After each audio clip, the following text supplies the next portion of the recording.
Hello students, welcome in अ सहज शिक्षण YouTube channel. Students, आज आपण 8वी विषय आहे सामान्य विज्ञान. त्यातील 6वा धडा आहे द्रव्याचे संघटन. या धड्याचा आपण संपूर्ण स्वाध्याय बघणार आहोत. तर विद्यार्थ्यांनो, तुम्ही चॅनलवरती नवीन असाल तर चॅनलला पटकन सबस्क्राईब करा. खाली जो बेल आयकॉन दिला आहे, बेल आयकॉनवरती बटन प्रेस करा, म्हणजे इथून पुढचे तुमच्या इयत्तेशी रिलेटेड जे जे व्हिडिओज मी अपलोड करीन त्याचे तुम्हाला नोटिफिकेशन मिळेल. तसेच याच्या आधीचे जे चॅप्टर्स आहेत याचे स्वाध्याय सुद्धा ऑलरेडी आपल्या चॅनलवरती अपलोड केलेले आहेत, तेही तुम्ही प्लेलिस्टमध्ये जाऊन बघू शकता. तर हा आहे आपला प्रश्न पहिला. योग्य पर्याय निवडून खालील विधाने पुन्हा लिहा. त्यातील अ, स्थायूच्या कणांमध्ये आंतररेणवीय बल असते आणि त्यासाठी पर्याय दिलेले आहेत. कमीत कमी, मध्यम, जास्तीत जास्त, अनिश्चित. तर विद्यार्थ्यांनो, याचं उत्तर बघा.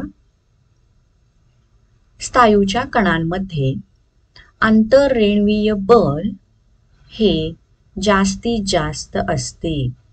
तर जे आपला पर्याय आहे, योग्य पर्याय, त्याला आपण अशा पद्धतीने हायलाइट करूयात. पुढचा हा प्रश्न. स्थायूंवर बाह्य दाब दिल्यावर सुद्धा त्यांचे आकारमान कायम राहते, या गुणधर्माला म्हणतात. पर्याय आहेत आकार्यता, असंपीडता, प्रवाहिता, स्थितिस्थापकता. तर चला, उत्तर आहे स्थायूंवर बाह्य दाब दिल्यावर सुद्धा त्यांचे आकारमान कायम राहते, या गुणधर्माला असंपीडता म्हणतात.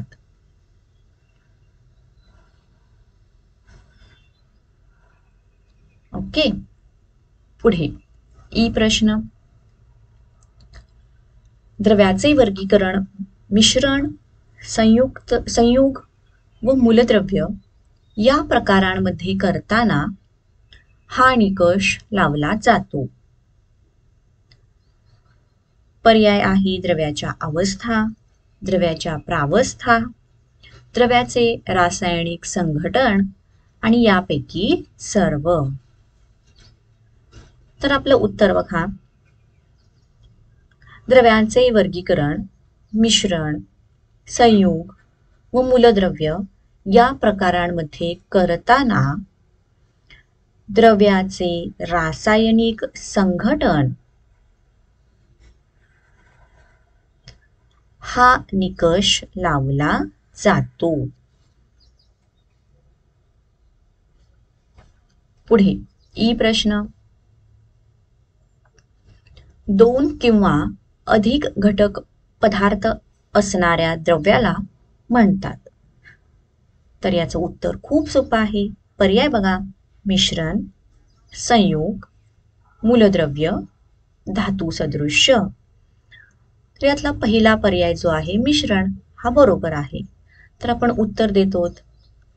दोन किंवा अधिक घटक पदार्थ असणाऱ्या द्रव्याला मिश्रण म्हणतात.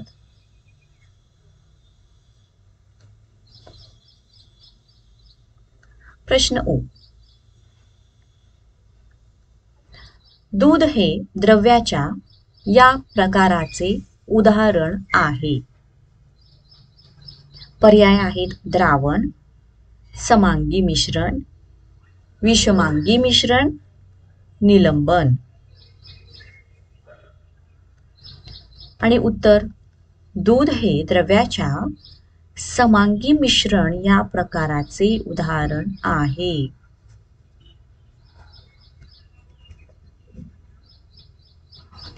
ए प्रश्न. पाणी, पारा व ब्रोमीन यांच्यामध्ये साधर्म्य आहे, कारण तीनही आहेत. पर्याय बघा. द्रव पदार्थ, संयुगे, अधातू आणि मूलद्रव्य. तर याचं उत्तर पाणी, पारा व ब्रोमीन यांच्यामध्ये साधर्म्य आहे, कारण तीनही द्रव पदार्थ आहेत.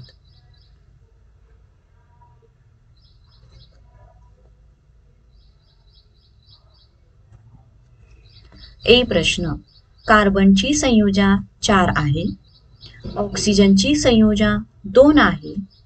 यावरून समजते की कार्बन डायऑक्साइड या संयुगात कार्बन अणू एक ऑक्सिजन अणू यांच्यात रासायनिक बंध असतात. पर्याय दिलेले आहेत 1, 2, 3 आणि 4.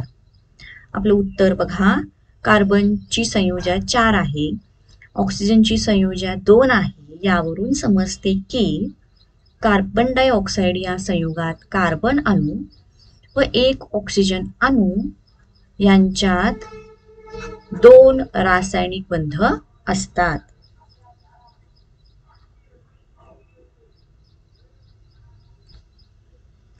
विद्यार्थ्यांनो, प्रश्न पुढचा दुसरा बघत आहोत आपण. गटात न बसणारे पद ओळखून स्पष्टीकरण द्या. तर आपल्याला गटात न बसणारा शब्द ओळखायचा आहे, त्याचबरोबर त्याचं स्पष्टीकरण देखील द्यायचं आहे. चला यातील प्रश्न अ बघूयात आपण. सोने, चांदी, तांबे आणि पितळ. तर यातला वेगळा जो आहे तो आहे पितळ, कारण पितळ हे धातूचे मिश्रण आहे आणि इतर सर्व धातू आहेत. पुढचा आ, hydrogen, hydrogen peroxide, carbon dioxide आणि पाण्याची वाफ. तर यातला वेगळा जो आहे तो आहे हायड्रोजन, कारण हायड्रोजन हे एक मूलद्रव्य आहे आणि इतर जे सर्व आहेत ही संयुग आहेत.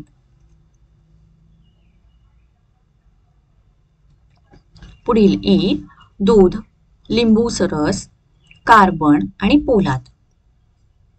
तर यातला वेगळा जो आहे तो आहे कार्बन, कारण कार्बन हे एक मूलद्रव्य आहे आणि इतर सर्व काय आहेत, मिश्रणे आहेत.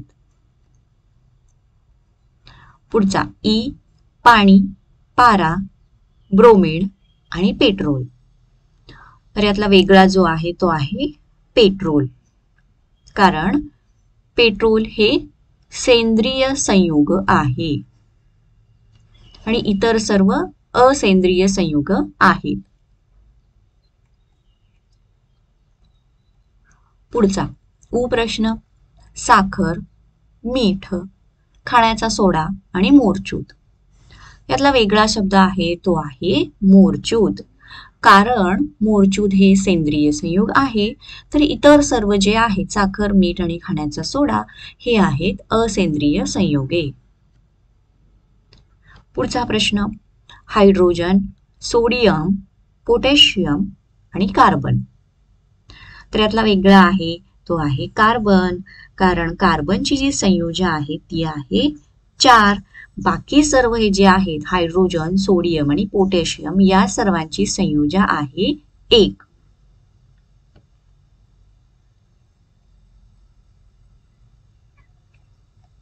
विद्यार्थ्यांनो, व्हिडिओ आवडत असेल तर व्हिडिओला लाईक करा. चॅनलला तुम्ही अजूनही जर सबस्क्राईब केले नसेल तर चॅनललाही सबस्क्राईब करा. पुढचा प्रश्न बघूया, तिसरा. खालील प्रश्नांची उत्तरे लिहा. त्यातील अ, वनस्पती सूर्यप्रकाशात क्लोरोफिलच्या मदतीने कार्बन डायऑक्साइड व पाणी यांच्यापासून ग्लुकोज तयार करतात व ऑक्सिजन बाहेर टाकतात. या प्रक्रियेतील 4 संयुगे कोणती ते ओळखून त्यांचे प्रकार लिहा. तर प्रकाश संश्लेषण ही जी क्रिया आहे त्यामध्ये जी 4 संयुगे असतात ती कोणती हे लिहून त्याचे प्रकार कोणते आहेत आपल्याला लिहायचं आहे. उत्तर बघा, या प्रक्रियेतील 4 संयुगे आणि त्यांचे प्रकार. तर पहिला कार्बन डायऑक्साइड, जो आहे असेंद्रिय संयुग. त्यानंतर पाणी हे सुद्धा आहे असेंद्रिय संयुग. त्यानंतर कार्बन डायऑक्साईड आणि पाणी यांच्यापासून ग्लुकोज तयार होतं. मग येणार पुढचं संयोग ग्लुकोज. तर ग्लुकोज हे आहे सेंद्रिय संयुग. आणि क्लोरोफिल हे आहे जटिल संयुग.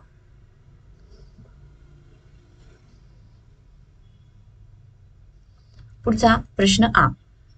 पितळ या संमिश्राच्या एका नमुन्यात पुढील घटक आढळले. तांबे 70% व जस्त 30%. यामध्ये द्रावक, द्राव्य व द्रावण कोणते ते लिहा. ओके, तर याचं उत्तर बघा. यामध्ये द्रावक जे आहे ते आहे तांबे, जे आहे 70%. त्यानंतर द्राव्य जे आहे ते आहे जस्त, ते आहे 30%.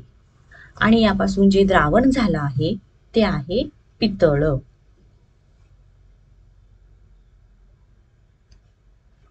पुढील ई प्रश्न.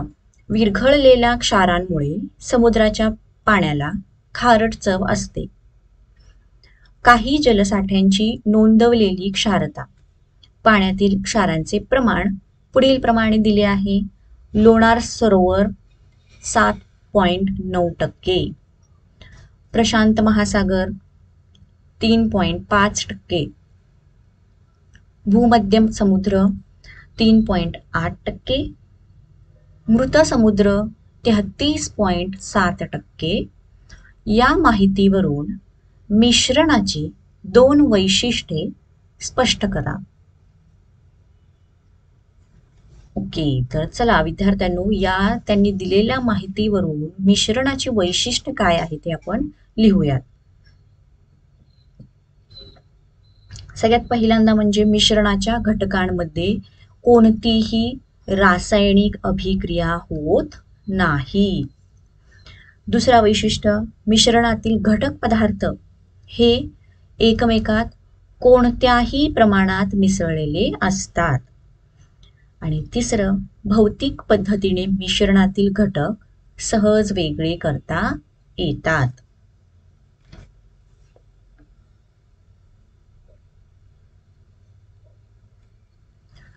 चला विद्यार्थ्यांनो, आता पुढचा चौथा प्रश्न आपण बघूयात. प्रत्येकी 2 उदाहरणे द्या.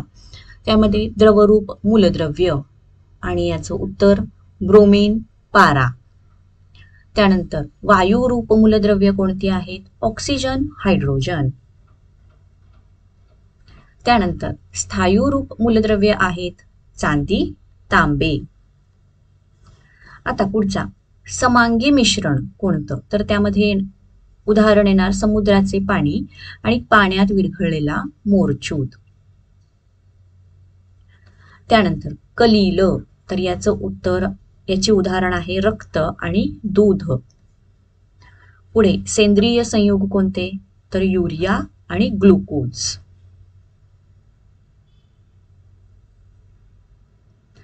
जटिल संयुग कोणते आहेत? क्लोरोफिल आणि हिमोग्लोबिन. त्यानंतर असेंद्रिय संयुग कोणते आहेत? सोडा आणि चुनखडी.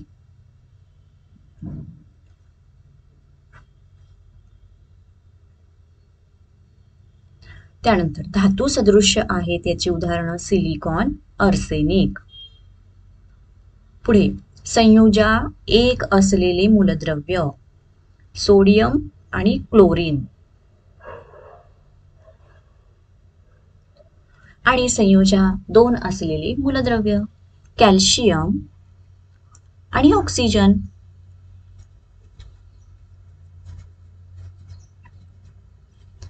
विद्यार्थ्यांनो, पुढचा 5वा प्रश्न आपण बघत आहोत. पुढे दिलेल्या रेणूसूत्रांवरून त्या संयुगातील घटक मूलद्रव्यांची नावे व संज्ञा लिहा आणि त्यांच्या संयोजा ओळखा. तर त्यासाठी आपण हा अशा पद्धतीचा एक टेबल तयार करत आहोत, जेणेकरून तुम्हाला स्टडी करताना ते सोपं जाईल. तर आपण ते रेणूसूत्र, त्या रेणूसूत्रातील घटक मूलद्रव्य, त्यांची संज्ञा आणि त्याची संयोजा, या पद्धतीने हा टेबल तयार केला आहे. पहिल्यांदा पहिलं रेणूसूत्र आपल्याला दिलं आहे KCl. आता K म्हणजेच पोटॅशियम, Cl म्हणजेच क्लोरीन. तर याच्यामध्ये पोटॅशियमची संयोजा असते 1, क्लोरीनची सुद्धा संयोजा असते 1. त्यानंतर दिलेलं आहे HBr म्हणजेच हायड्रोजन ब्रोमीन. तर इथे बघा दिलं आहे हायड्रोजनसाठी H ही संज्ञा आहे, ब्रोमीनसाठी Br ही संज्ञा आहे. तर दोघांच्या सुद्धा संयोजा 1-1 आहेत. पुढे दिलेला आहे MgBr. आता यामध्ये Mg म्हणजेच मूलद्रव्य आहे मॅग्नेशियम, त्यासाठी संज्ञा आहे Mg, ब्रोमीनसाठी आहे Br. तर संयोजा मॅग्नेशियमची 2 आहे, ब्रोमीनची संयोजा 1 आहे. त्यानंतर K2O. आता K म्हणजेच पोटॅशियम आणि O म्हणजेच ऑक्सिजन. तर पोटॅशियमची संयोजा 1, ऑक्सिजनची संयोजा 2. त्यानंतर NaH. आता Na म्हणजेच सोडियम, ज्याची संयोजा आहे 1, आणि हायड्रोजन, ज्याची संयोजा ही आहे 1. तर बघा अशा पद्धतीचा हा टेबल बनवल्यामुळं आपल्याला हे अभ्यास करणं सोपं जाणार आहे. पुढे सुद्धा आपण बघूयात CaCl2. याच्यामध्ये Ca म्हणजेच कॅल्शियम, ज्याची संयोजा आहे 2, क्लोरीनची संयोजा आहे 1. CCl4. तर CCl4 यातला C म्हणजेच कार्बन आणि याची संयोजा मात्र आहे 4, आणि Cl म्हणजेच क्लोरीन, याची संयोजा आहे 1. आता HI. H म्हणजेच हायड्रोजन आणि I म्हणजेच आयोडीन. तर या दोघांच्याही संयोजा आहेत 1-1. H2S. H म्हणजेच येणार हायड्रोजन, ज्याची संयोजा आहे 1, आणि S म्हणजे सल्फर, त्याची संयोजा येणार 2. Na2S. आता Na म्हणजेच येणार सोडियम आणि S म्हणजे येणार सल्फर. तर सोडियमची संयोजा 1, सल्फरची संयोजा 2. त्यानंतर येणार FeS.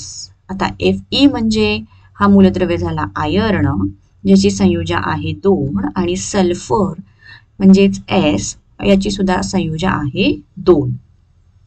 त्यानंतर BaCl2. तर Ba म्हणजेच बेरियम आणि Cl म्हणजेच क्लोरीन. तर Ba साठीची संयोजा, बेरियमची संयोजा असते 2 आणि क्लोरीनची 1. ओके, तर बघा अशा पद्धतीने आपण हा चार्ट थ्रू त्यांनी जी रेणूसूत्र दिली होती त्यातून त्यांचे संयोग घटक मूलद्रव्यांची नावे आणि संज्ञा, त्याचबरोबर त्यांच्या संयोजा सुद्धा लिहिल्या आहेत.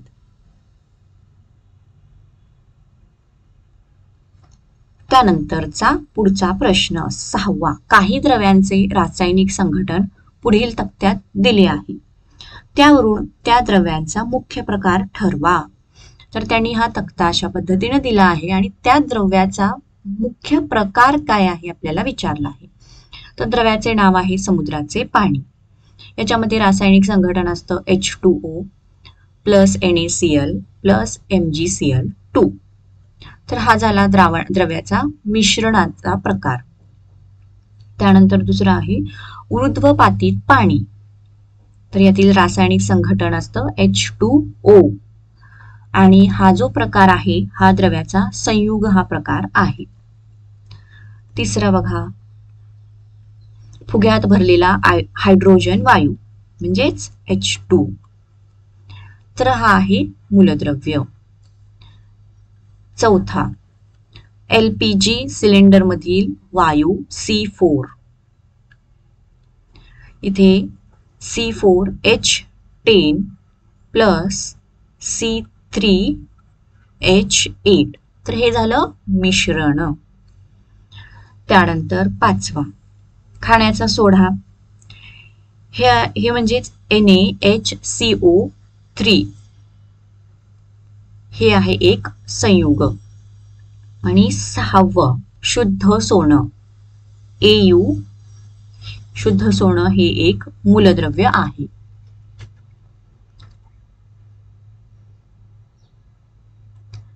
त्यानंतर ऑक्सिजन नळकांड्यातील वायू O2 हेही मूलद्रव्य आहे. कास्य त्याच्यामध्ये Cu प्लस Sn, तर हे आहे त्या दोघांचं मिश्रण. त्यानंतर हिरा, C हे आहे मूलद्रव्य. मोरचूद म्हणजे CuSO4 हे आहे संयुग. पुढे आहे चुनखडी CaCO3 हेही आहे एक संयुग. आणि शेवटचा आहे विरल हायड्रोक्लोरिक आम्ल म्हणजेच HCl प्लस H2O, तर हे या दोघांचं आहे मिश्रण.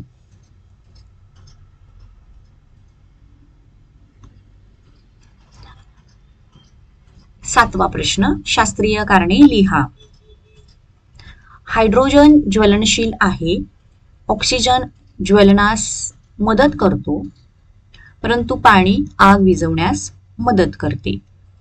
या पाठीमागचं कारण. पहिला मुद्दा, हायड्रोजन आणि ऑक्सिजन या मूलद्रव्यांच्या रासायनिक अभिक्रियेने पाणी हे संयुग बनलेले आहे.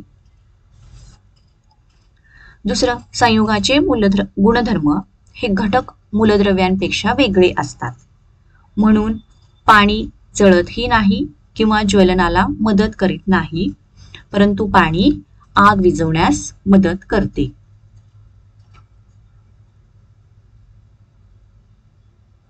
हा प्रश्न, कलिलाचे घटक पदार्थ गाळणी क्रियेने वेगळे करता येत नाहीत. आणि याचं उत्तर, कलील विषमांगी मिश्रण आहे. ओके, दुसरा मुद्दा बघा, कलिलाचे कण गाळण कागदामधून सहज आरपार होतात. आणि तिसरा आहे, कारण कलिलातील कणांच्या व्यासापेक्षा सामान्य गाळण कागदाची छिद्रे मोठी असतात, म्हणून कलिलाचे घटक पदार्थ गाळण क्रियेने वेगळे करता येत नाहीत.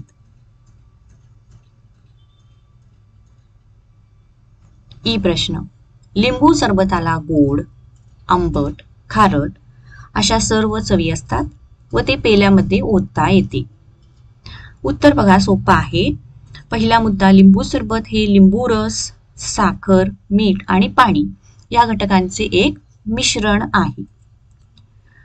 लिंबू सरबत बनवत असताना कोणतीही रासायनिक अभिक्रिया होत नाही. तर आपण मगाशी एक वैशिष्ट्य बघितलं बघा, मिश्रणामध्ये जे मिश्रण आहे या मिश्रणामधील घटकांचा कोणतीही रासायनिक अभिक्रिया होत नसते. आणि तिसरं, मिश्रणातील घटकांचे गुणधर्म बदलत नाहीत, म्हणून लिंबू सरबताला गोड, आंबट, खारट अशा सर्व चवी असतात व ते पेल्यामध्ये ओतता येते. आता यातला हा ई प्रश्न, स्थायूरूप द्रव्याला निश्चित आकार व आकारमान हे गुणधर्म असतात. उत्तर आहे, स्थायूमध्ये आंतररेणवीय बल अधिक प्रमाणात असते, त्यामुळे स्थायूचे कण एकमेकांच्या अगदी जवळ असतात व ते आपापल्या ठराविक जागी स्पंद पावत राहतात. आणि याचमुळे स्थायूरूप द्रव्याला निश्चित आकार व आकारमान हे गुणधर्म असतात.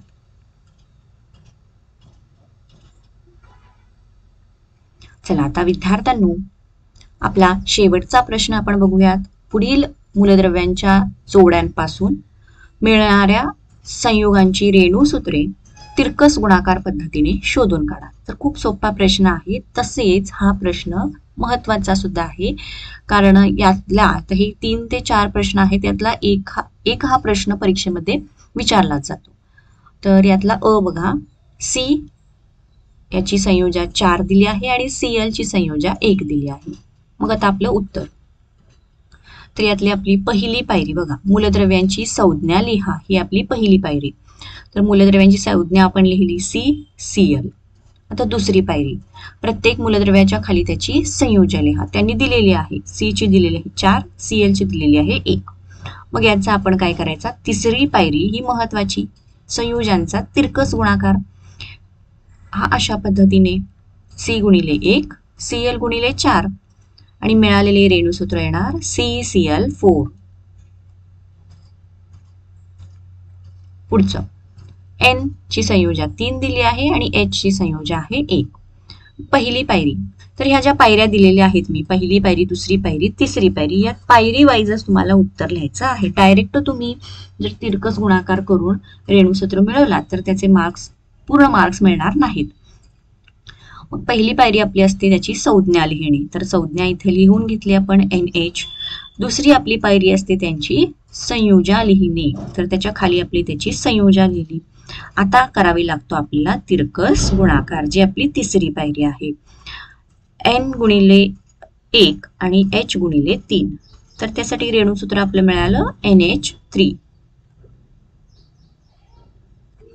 पुढचा आहे ई प्रश्न. C ची दिलेली आहे 4 आणि O ची दिलेली आहे 2. मग यामध्ये पहिली पायरी आपण मूलद्रव्याची संज्ञा लिहून घेतो C आणि O. दुसऱ्या पायरीमध्ये त्याच्या संयोजा लिहून घेतो 4 आणि 2. तिसऱ्या पायरीमध्ये आपण त्यांचा तिरकस गुणाकार करतो C गुणिले 2 O गुणिले 4. त्यापासून आपल्याला रेणूसूत्र मिळतं C2O4. मग याला जर 2नी भागलं, याला 2नी कॉमननी भागता येतं, त्यामुळे 2नी जर भागलं तर आपल्याला जे शेवटला रेणूसूत्र मिळतं ते असतं CO2. आता त्यानंतरचा ई. Ca साठीची 2 संयोजा दिली आणि ऑक्सिजन साठीची 2 दिली. तर पहिली पायरी आपली संज्ञा लिहून घेतली, दुसरी पायरी आहे त्याची संयोजा लिहून घेतली, तिसरी पायरी असते तिरकस गुणाकार Ca गुणिले 2 O गुणिले 2.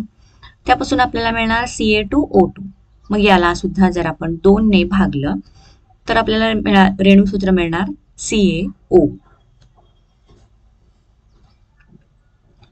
तर विद्यार्थ्यांनो, याचबरोबर आपला या पाठाचा स्वाध्याय संपला आहे. तुम्हाला व्हिडिओ आवडला असेल तर व्हिडिओला लाईक करा, चॅनलला सबस्क्राईब करा. थँक्यू.